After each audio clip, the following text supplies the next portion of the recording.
আসসালামু আলাইকুম, সবাই কেমন আছেন? জীবনের এই প্রথম একটু অন্যরকম ফিলিংস কাজ করতেছে আমার ভিতরে। গ্যাসের চুলা রেখে বাহিরে এসে ইটের চুলা তৈরি করে নিলাম। আর সবাই আমাকে আজ কি বলছে সব ভিডিওতে আপনাদের জানাবো। বহুদিন পরে আজ একটু শাড়ি পরছি, গায়ে হলুদের শাড়ি। এটা আমার বহু বছর আগের শাড়ি, আর আমাকে নাকি নতুন বউ লাগছে। 3 কেজি ওজনের মাথা দিয়ে আজ মুড়ি ঘন্ট রান্না করব ইটের চুলায়। সব কিছুই আপনাদের সাথে শেয়ার করব। ভিডিওতে মাছের মাথা একটু ছোট লাগছে, কিন্তু এর ওজন কিন্তু 3 কেজি, আর 1 কেজি ডালের সাথে রান্না করব। তো যাই হোক, মূল কথায় চলে আসলাম। আজকে 1 কেজি ডাল দিয়ে 3 কেজি ওজনের মাথা রান্না করা হবে। মূল রান্নায় চলে আসছে। আমি শুধু একা না, সবাই আমাকে সাহায্য করছে। আমি কখনো এত বড় মাথা রান্না করিনি। প্রথমে ডালগুলো ফ্রাই করা হচ্ছে, এটা আমাকে হেল্প করে দিচ্ছে সে পাশে বসে। আর এদিকে আমি মাছের ভিতরে লবণ, হলুদ আর এদিকে শুকনা মরিচ মাখিয়ে নিলাম। ডাল ফ্রাই করা হয়ে গেছে, এরপরে আমরা মাছ ফ্রাই করে নিচ্ছি। আর কি সুন্দর চুলার জাল, দেখে তো মন ভরে যাচ্ছে। আর এদিকে আর কিছু মাছ আছে, এগুলো এক এক করে ভাজা হচ্ছে। আর এদিকে যা যা মশলা লাগবে সেগুলো আমি রেডি করে নিয়ে আসছি। আদা, পেঁয়াজ, রসুন বাটা, এদিকে শুকনা ঝালের গুঁড়া, ধনিয়া গুঁড়া, বিভিন্ন মশলার গুঁড়া সব সামান্য পানি দিয়ে একটু গুলিয়ে পেঁয়াজ ফ্রাই করার পরে এটা অ্যাড করে দেওয়া হলো।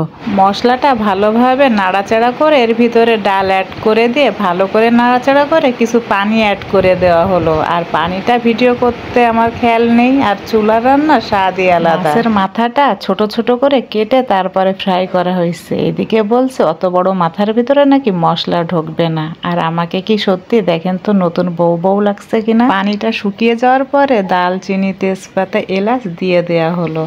কিছু সময় নাড়ার পরে পানি দেওয়া হলো। আর পানি দেওয়ার কিছু সময় পরে টমেটো আর কাঁচা মরিচ দেওয়া হলো।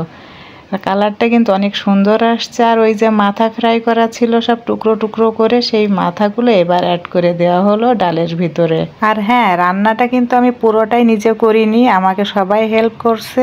আর এখন দিয়ে দিলাম কিছু মশলা। এটা হচ্ছে জিরা গুঁড়া। আর একটা মশলা দিব, এটা হচ্ছে আপনার বিভিন্ন ধরনের মশলা গুঁড়া করা। অন্যরকম একটা ফ্লেভার চলে আসছে। আর ভিডিওটা একটু বড় করলাম। অনেকে আমাকে বলে ভিডিও বড় করতে, তাদের নাকি শর্ট ভিডিও দেখতে ভালো লাগে না। আর আমি তো আসলে ভালো ভিডিও করতে পারি না, বলতেও পারি না সুন্দরভাবে কথা গুছিয়ে।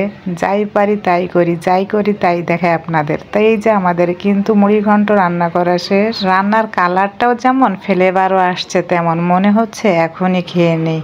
তারপরে এই যে ভাত নিয়ে বসে গেলাম। গোসল কিন্তু করিনি, গোসল না করে ভাতটা নিয়ে বসে গেলাম। আর যেটা না বললেই নয়, 80% কাজ আমার হাজবেন্ড আমাকে সাহায্য করছে, আর বাদ বাকি আমি করছি, সাথে আরেকজনও ছিল।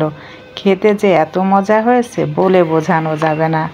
আর এই যে সব খাওয়া শেষ, আর বিড়ালের জন্য কিছু কাটাকুটি রেখে দিলাম। ভিডিওটা কেমন হয়েছে অবশ্যই জানাবেন। সবাই ভালো থাকবেন। আল্লাহ হাফেজ।